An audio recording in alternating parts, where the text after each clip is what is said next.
I'm John Beechwood from Northwest Woodturners, and today we're going to talk about making yarn bowls. And I have a couple examples here and a couple different styles, and I'll show you what I've found works and what doesn't, and the only thing limiting you is your imagination. So first we'll start with size. These smaller ones are about 4 inches in diameter, and they hold a 4 ounce skein of yarn. And this one's lidded. This one isn't, and it doesn't have a hook cut in it, but the radius on the inside of the bowl makes sure that that never comes out. Same with this one and this one. These bigger ones are sized for a 7 ounce skein of yarn. And when we get over to the lathe, we'll talk about the diameter. Normally I try to get a minimum of 4 for the smaller bowls and 5 for the bigger. And then you can be as fancy as you want. This one works great as a yarn bowl, but it also can be just a dual purpose bowl for whatever. And then this one's lidded, and it has the holders for a 9-piece crochet set with 2 handles. Let's talk a little bit about design. And when I cut the inside of the bowl, in order to make sure that that ball doesn't roll up the side, I cut the inside slightly concave. So if it leans in, that ball will never crawl up the side and go out. Whereas if the bowl was shaped more like this, then it will walk up the side and come out. So this is what keeps the ball in the center. And when we get to the lathe, I'll show you how I cut that inside to make sure that that ball always stays inside. That way, if you don't cut the hook in it, then you don't have to worry about it coming out. It'll still stay in there. And even if you do cut the hook in it, making this shape on the inside keeps that ball centered and keeps it rolling on the inside. So these are 2 identical pieces. They're both from the same tree. This one I finished yesterday. This is the one we're going to do today. They're both a piece of ash. They're very dry. Had a couple cracks in it that had to be fixed, but the figuring in it made it worth it. So a couple of things. I always try to use a recessed tenon on these, because to try to flip it after you put a hook in it, it makes it very unstable, and you can break that hook out of there if you try to flip it. So I use a recessed tenon, and then the bottom's done. And then I also core a lot of the centers out to make smaller things out of, and I wind up with a blank that looks like this. I'll talk about that on Thursday, that the recessed tenon makes it a whole lot easier not having to flip these.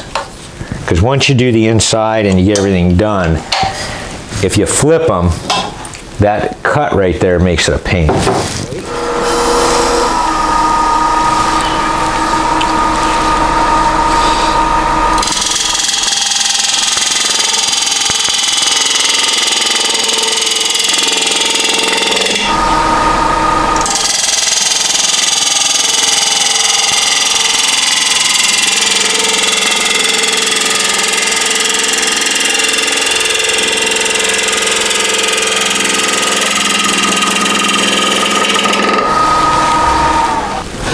All I'm trying to do right now is true up my outside and make this outside radius what I want.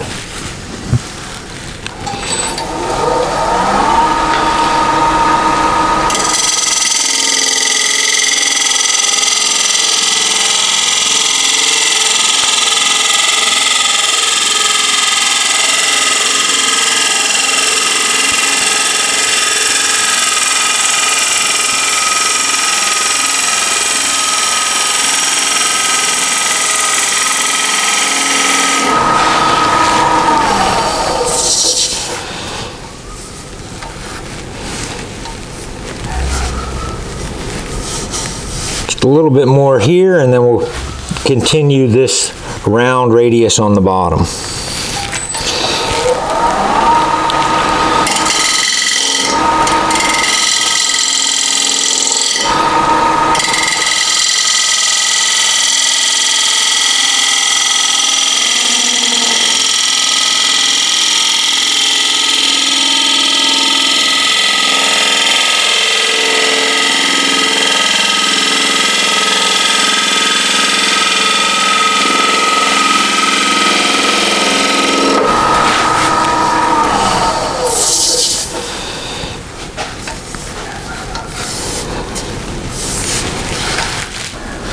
One thing to remember on the recessed tenon is you need to have enough depth, but more importantly, you need to have enough on the side right here so that you're not breaking out your tenon. And since I'm using a bigger jaw, I have a lot more surface area all the way around the bowl, and then I only have a little bit of a gap in my chuck. So I have really good contact all the way around the outside of that radius. If I cut that too big and I'm only hitting in the center, I'm likely to break it out. So sizing your recessed tenon to fit your jaws is pretty critical. If you're taking a heavy cut like I core these out, if I don't make my recess deep enough and wide enough where the lip is, then I can break them out.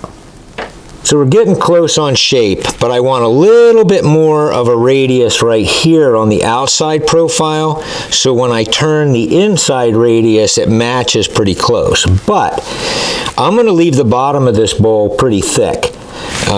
Because it's a yarn bowl, if I have a little more thickness in the bottom and a little more weight in the bottom, they tend to stay in one place a little bit better.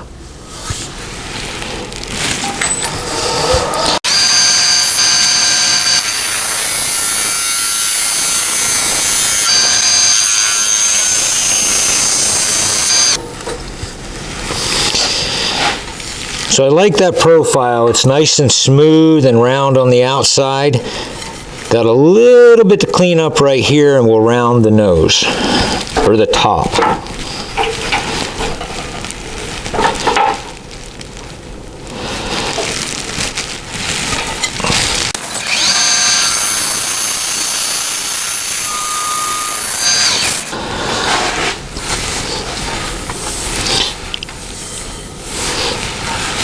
We're liking the outside shape, and now we're going to flip and we're going to make the inside round. So I got the outside shaped, and now we're going to cut a concave inside.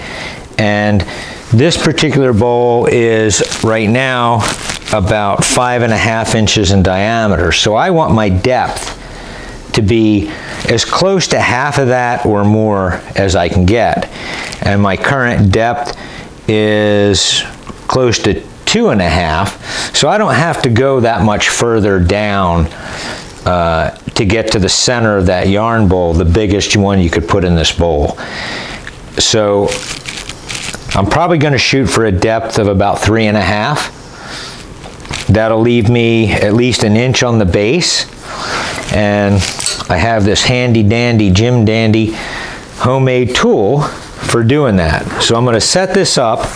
I'm going to measure 1 inch from the bottom, and that takes into consideration that I have about a 1/4 inch tenon in there. Recess tenon. So I usually cut them about a 1/4 inch because we don't want the depth to exceed the height. And now I know I've got about 1 inch that I can go down and play with as I'm shaping the bottom of the bowl to be round. One of the reasons why I set the tenon so tight on the tolerance to make sure I get a good strong tenon is I core these out, and I'll make a smaller bowl or use the center for something else, but so when I core it, I try to come in off this lip right here a little bit and make a nice core. So that's where I start with. If I didn't core this out, then you can either drill it to start it, or you can just step it down a traditional way, because the first part of this is going to be just like making any other bowl. It's trying to get that concave feel on the inside that you have to pay just a little bit more attention. And then when I do that, on this particular gouge, I have a very, very small bevel right here on the end. So when I'm cutting this, you'll see me adjusting this to get the best cut coming around that corner. And I find that having a shorter bevel on the wing gives me better control when I go up and around. And when I'm cutting this, I'm going to start on the outside and I'm going to drop my tool handle to lift this up, and I'm going to make an arc right down to the center. So for this bowl, because I want to make sure I maintain some wall thickness, because the thinner you make the wall, the more fragile your piece is going to be after you cut the hook. So for this one, I'm going to come in a little bit, and I'm going to start my circle on a little bit back from the lip, so I can leave just a little bit of a lip right here so that ball can't jump the top. And we'll true up this right here first, and then we'll start cutting our inside.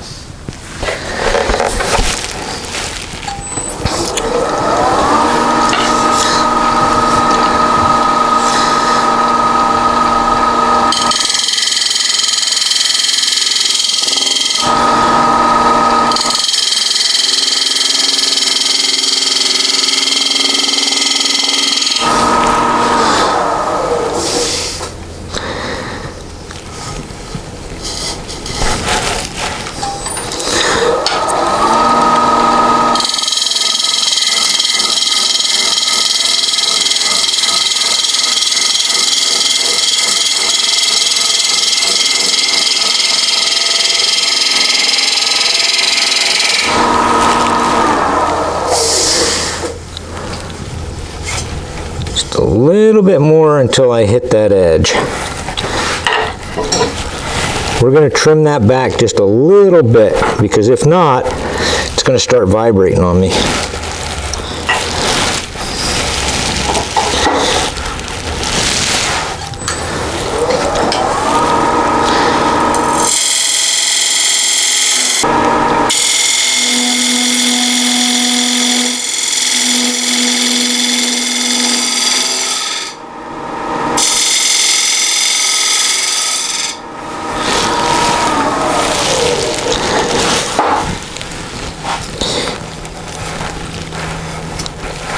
That's better. The two tools I'm using, this is a 1/2 inch bowl gouge, 40-40 or 45-45, but I leave the wings a little bit longer because when I'm doing that inside, it helps having that little bit longer wing. This is a 3/8 bowl gouge, and it's a 45-45 also.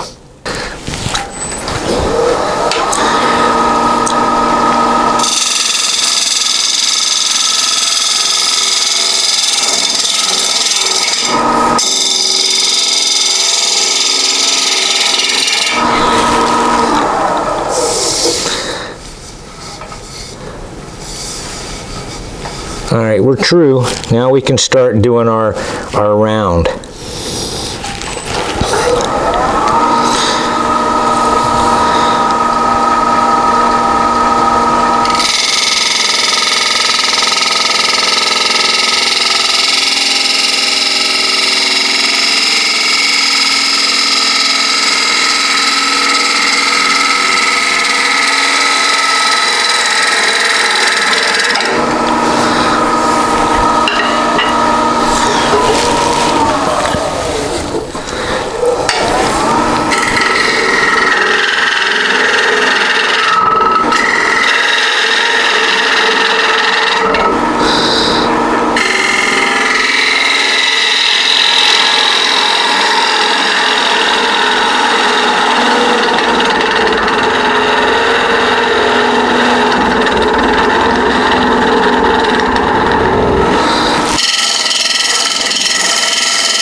So now we're starting to get a little bit of a bevel radius on the inside right here.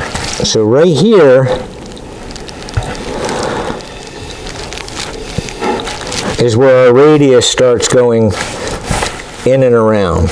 So we're gonna start here and keep going all the way around. And I'm going to try to get a little bit more out of the middle, then I'll switch to the smaller gouge and just do light cuts all the way around.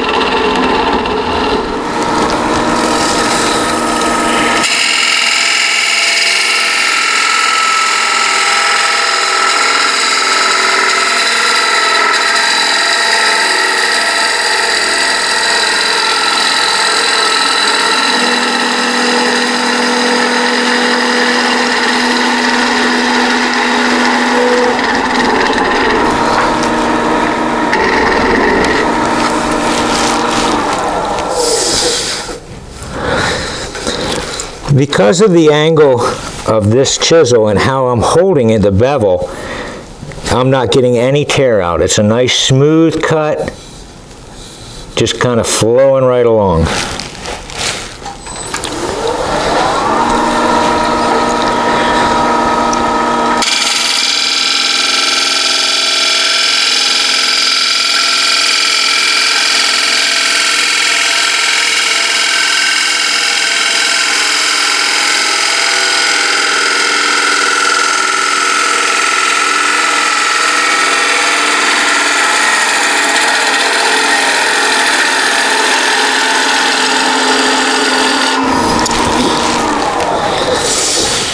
So if you notice, when I get right about here, I start arcing my gouge up and around, and that's how I get that corner to come out so it doesn't have a bump in it, because I'm going up and around.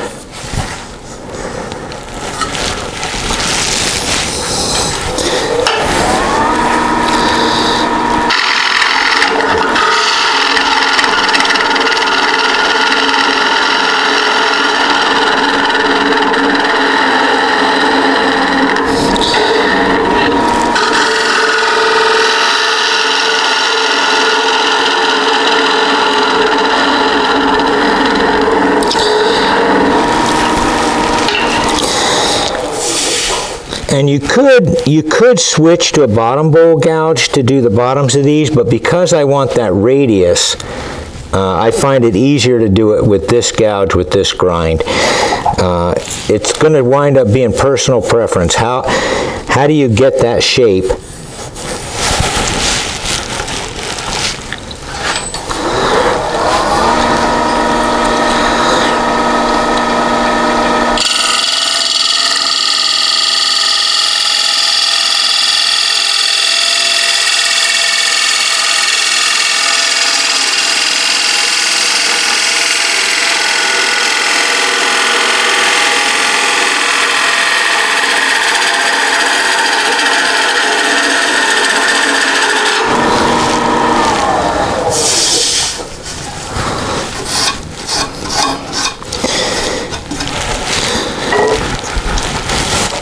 So if you look right here, you can actually see where that bevel is, right here. You can see where I'm walking that bevel out and how this has a little bit of a lip to it. And when we get done, that lip will be right about here, and it'll be relatively small because it doesn't take much to make the ball fall back inside. If I wasn't going to cut a hook in this, then I'd want a little bit more of a radius, and if the bowl wasn't as deep, I would need more of a radius to keep it. But because of the height of this one, and because we're cutting the hook in it, it'll stay in there just fine.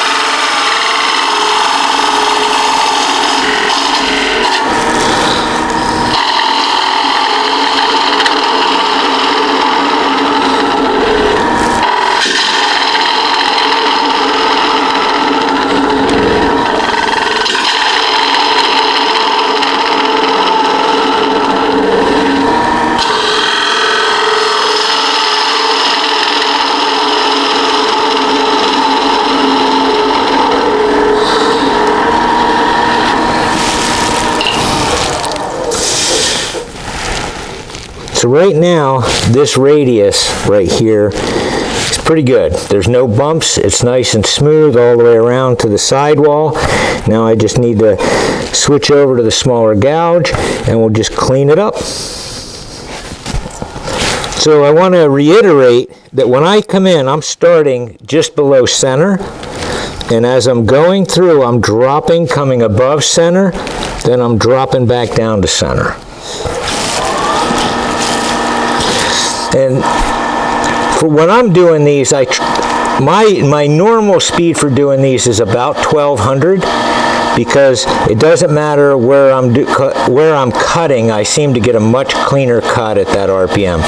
Going much faster, I get too much harmonics and vibration, and going much slower, I just don't seem to get as fluid of a cut. But whatever speed you feel safe, that's what you should do.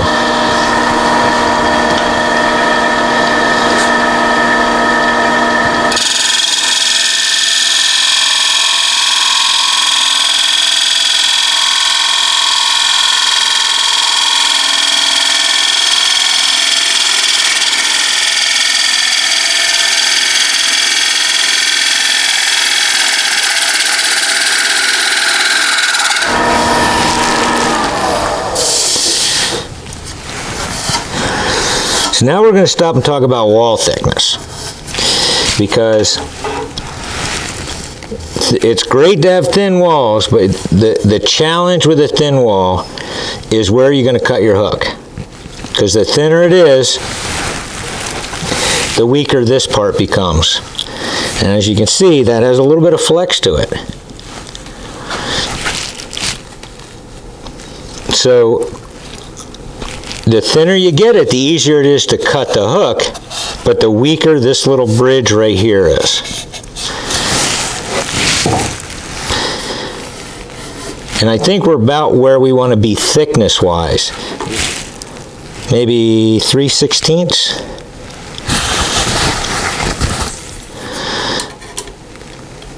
We're at 1/4.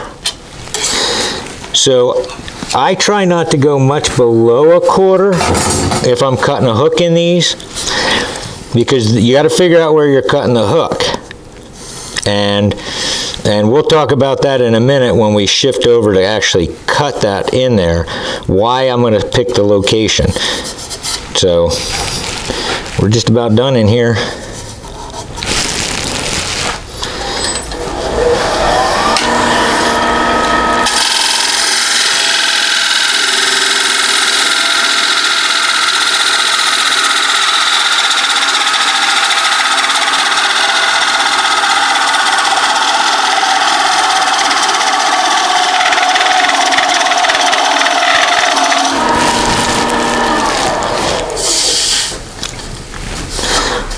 I got a nice smooth transition, but I'm going to switch back to the 1/2" gouge because you can hear this one vibrating just a little bit. And it's okay when you're doing it up on the sidewall, you can get away with it. But the further out you go, the more vibration you get out of the tool. So the 1/2" is a better choice. So you can see I just moved the tool rest in, and I have it at an angle because I want to get as much on that tool rest as I can. And if I turn it more at a 90 to this, then I do have more support here, but I have more tool hanging over. And I'm okay with riding right on that edge for this particular tool. We'll drop it down a little bit because we went back to the 1/2". And now you can see we're right about center.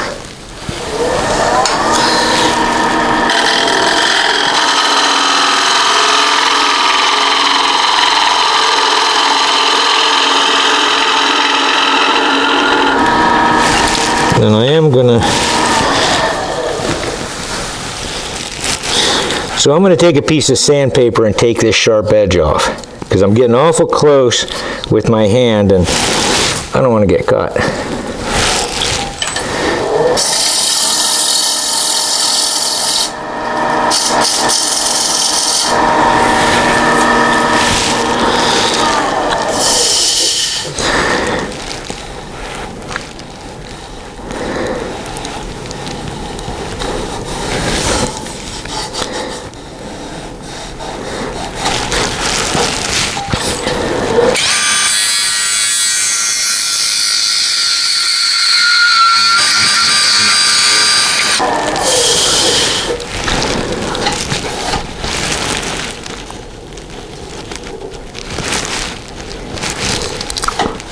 we're pretty good. I'm going to clean this edge up right here with my 3/8 gouge. Check my depth.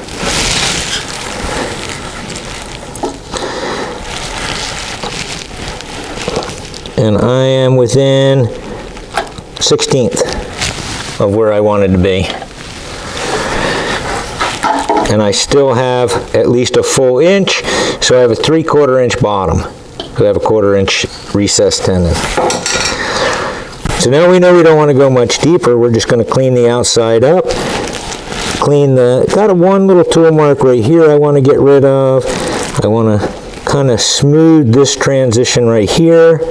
We have a little bit of a bump right here, which is what we wanted, because now we have a slight recess on the inside and a little tiny bit of a lip right here,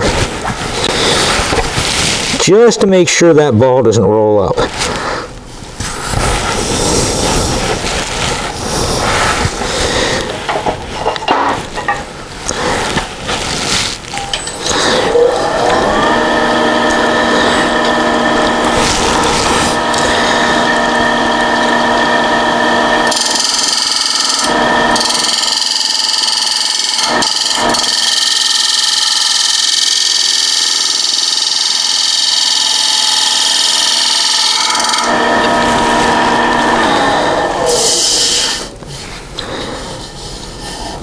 That's nice and clean.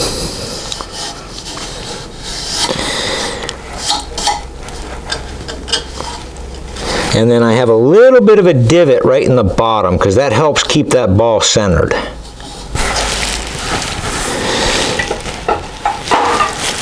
Now we're going to use negative rake scraper, and we're just going to clean this up just a little bit, because I got one tool mark that I want to get rid of, but I'm not shaping it with that, because the transition from here to here, there's no bumps. It's a nice smooth transition, so that ball will roll around in there and be happy all day.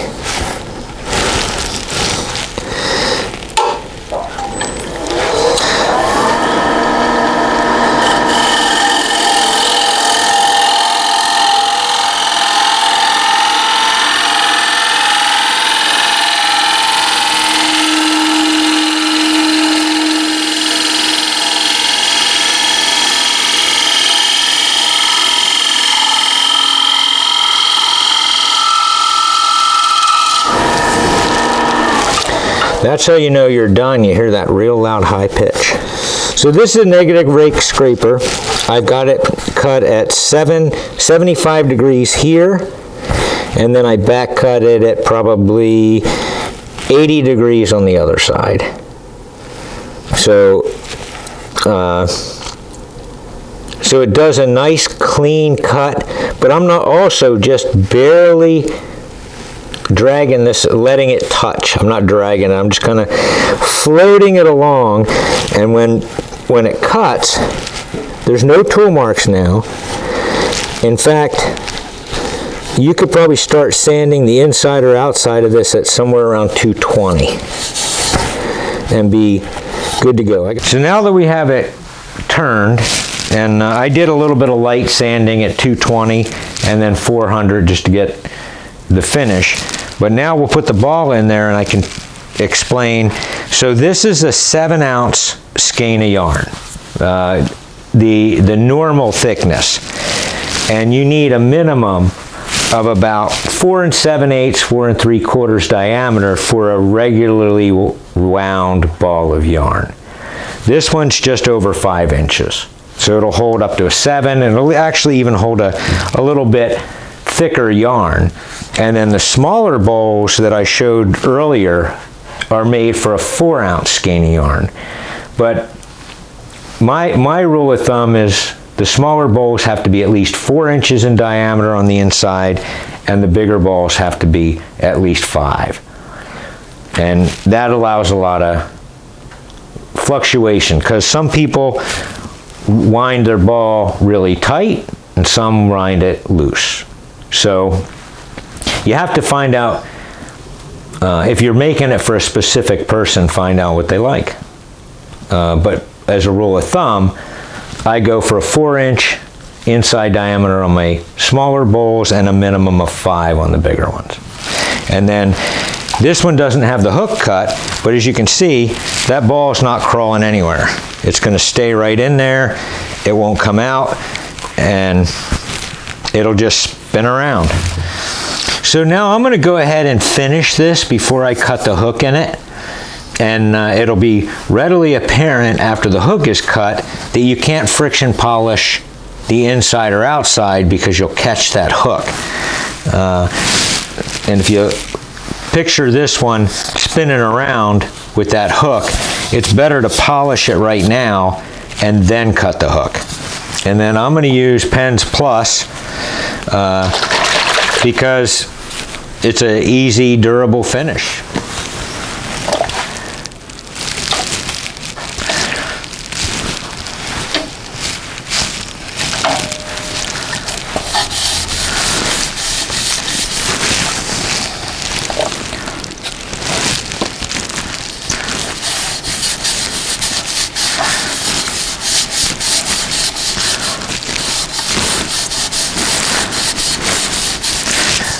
This ash is really, really dry, so I normally rub it on first, let it soak in, and then I'll hit it with a friction polish. But the other thing is, if you notice, that's not running out.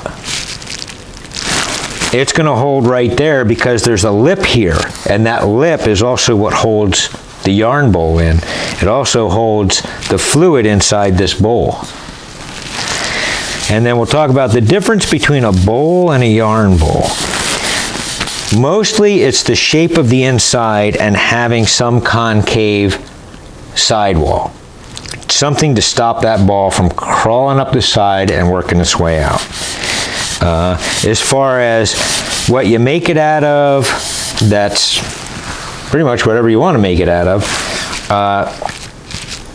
I haven't found a wood other than pine that doesn't work. And the reason why pine doesn't work is because you can never seem to get the sap all out of the pine. And the one benefit of the Pens Plus is once you put it on and you friction polish it and it's dry, it doesn't transfer any of your finish to yarn.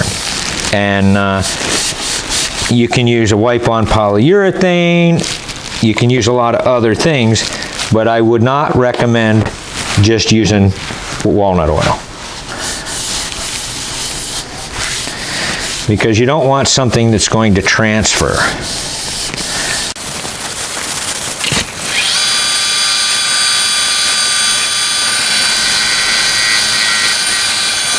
So safety, I'm going to use a small piece of paper towel. I would never use a big cloth, because if this thing catches, it's going to tear. If you get a towel or something or a t-shirt and it gets wrapped up and gets wrapped around you, it just isn't safe. But this is a friction polish, and it needs the heat generated to dry and cure. So a paper towel isn't strong enough. If it gets caught, it's going to tear.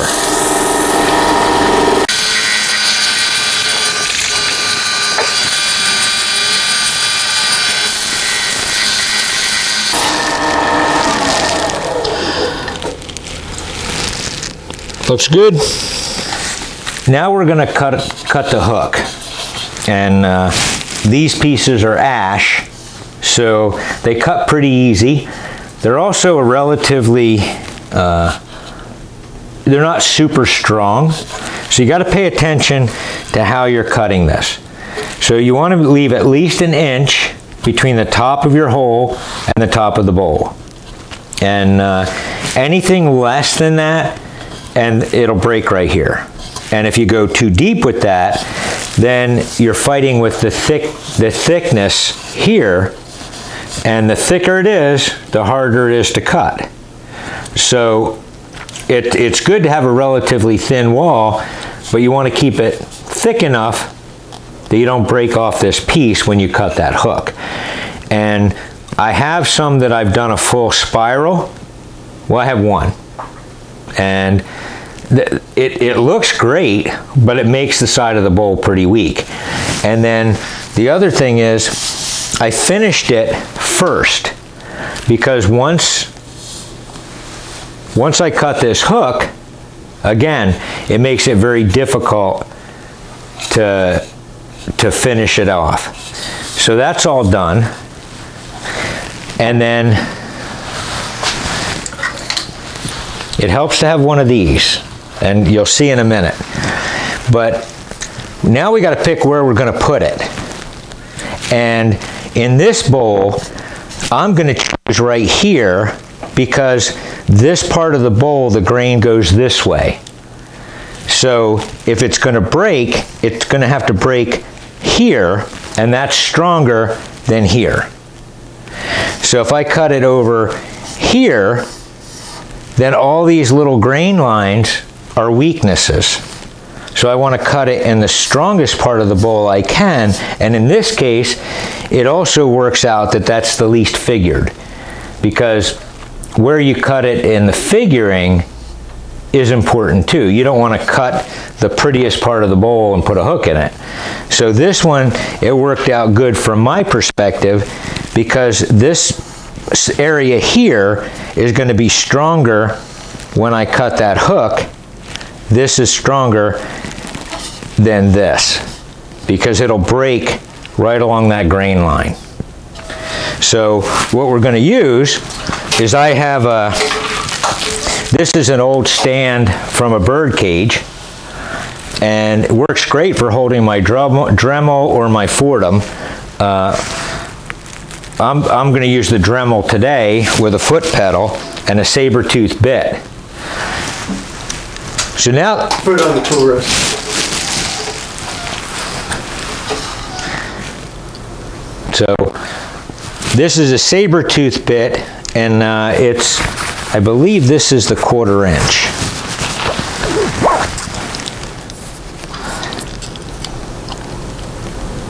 .3/16. And I like the more aggressive one. I like the green one because it cuts really well.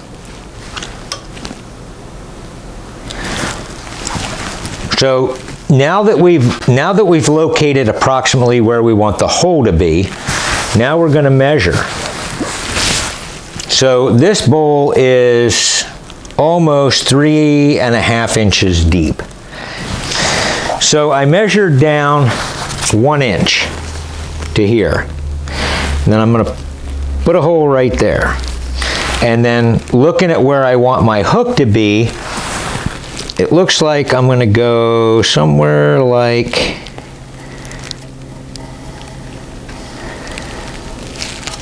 that. And then I always start here, and I go all the way around to about right here, and I stop. And then I make sure this is all done.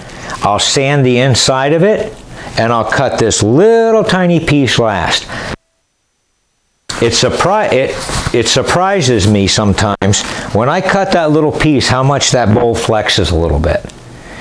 That's also the reason why I use a recessed tenon, or I use a tenon that I don't have to take off. Because if I use my cold jaws and try to grab this bowl on this side, I have a weak spot right here. So, say that again.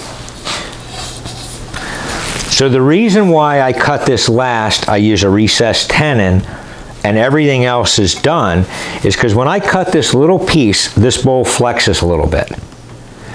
So if I try to put it on a cold jaw, or even if I try to use a vacuum chuck on the inside, the vacuum chuck doesn't work very well, because I've got such a concave side to it that if it does grab, it leaves a ring. So I find it better to finish the whole bowl, cut this last, and then I don't make sure that I don't have to remount it in the lathe. So it just requires thinking at the end, right at the beginning. So we've got this marked. So I locked my spindle using my indexing pin so that this is tight, so it's not going to move on me. All right.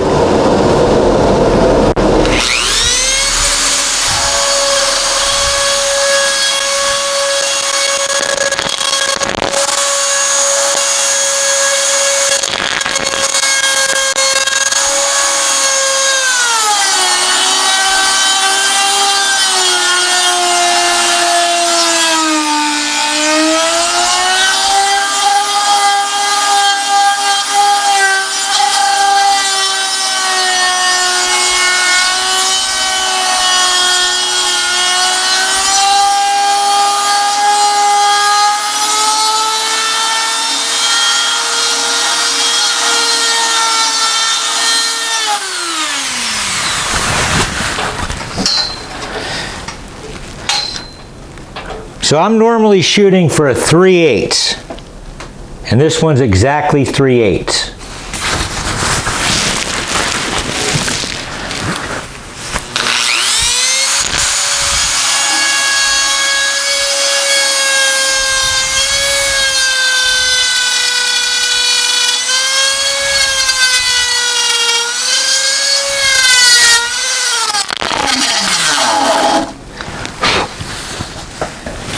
So I'm trying to keep this as square in and out as I can. I don't want to be going like this. I don't want to be going like this. So I rest myself on the tool rest.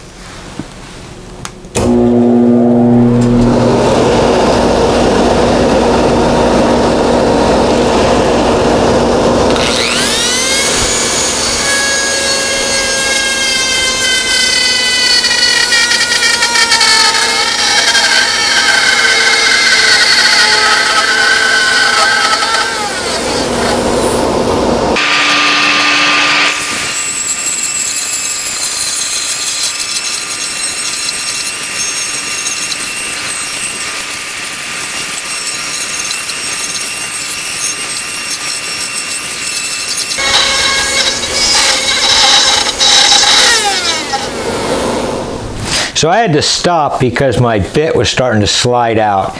And if you noticed, it was starting to get a little bit of chatter there. When you start feeling that chatter, make sure your bit is tight in the hand tool. And this is, like I said, this is a saber tooth. It's a green bit. It's very aggressive. I have a yellow one, and I have a couple of different sizes. But this one seems to be the one I use most. I'll use these for other things. If I'm doing a really big bowl that has somebody's using a very specific yarn, then I'll use one of the bigger ones, but this one seems to do a pretty good job.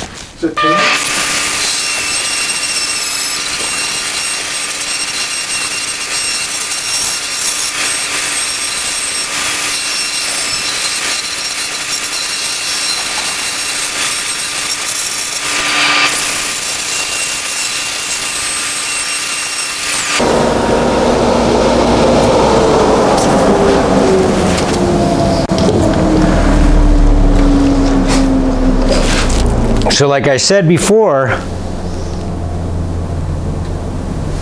I'm going to stop right here.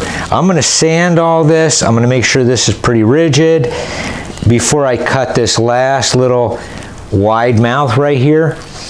And that stops me from breaking this. And you'll see in a second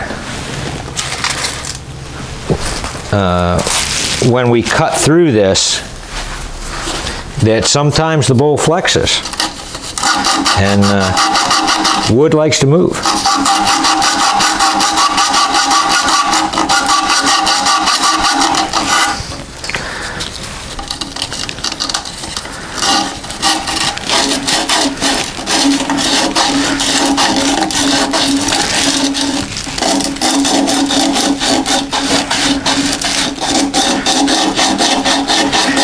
And if you notice, when I got done, when I just started floating that over the edge, and what I did by floating that is I got a pretty clean cut considering the aggressiveness of that saber tooth tool.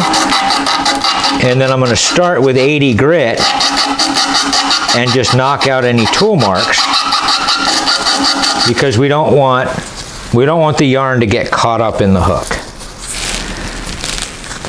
We don't want it to get frayed. We just want it to roll smooth.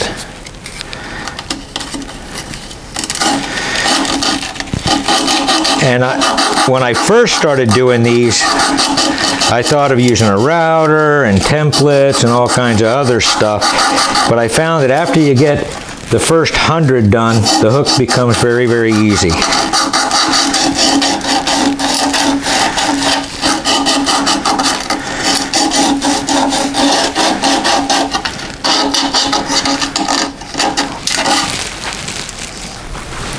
We'll finish that cut.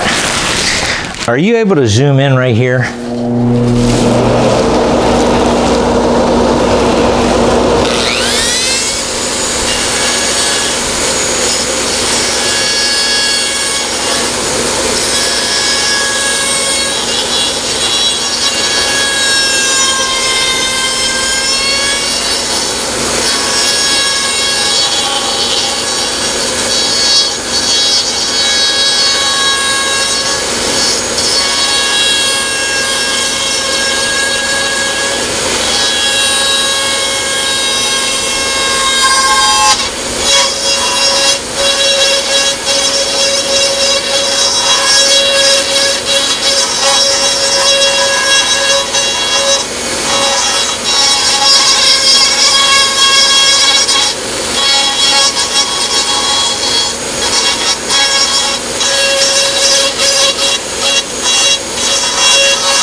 So the only thing we got left to do is apply some finish on the inside. Now the reason why I said have these close is if this breaks on you right here and you need to go back when you're sanding it, or if it feels a little bit weak, this one feels pretty strong. But let's say it felt weak and you take a little clamp like this and clamp it right here. If you had a thinner wall, it bridges that gap and you can sand away in here, you can trim it up with your Dremel, but it just helps hold this if you have to aggressively sand this area.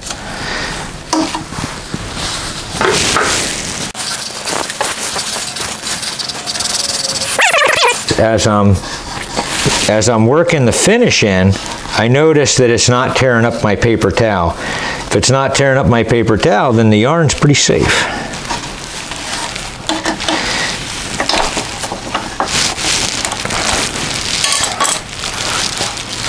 There you have it.